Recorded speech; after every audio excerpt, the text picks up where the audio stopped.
Em português, usamos muito a expressão né no dia a dia, especialmente para pedir a confirmação do ouvinte. Se você quer dizer isso em usriquiano, diga quel.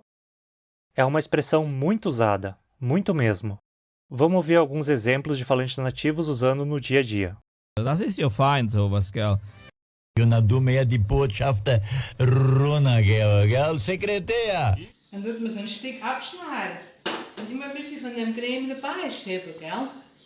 Es ist alles fertig. Bloß essen kommen, gell?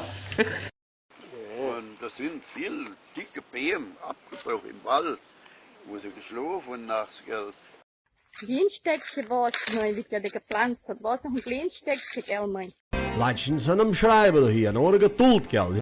Simples, quel. Ao falar usriquiano, use e abuse do quel.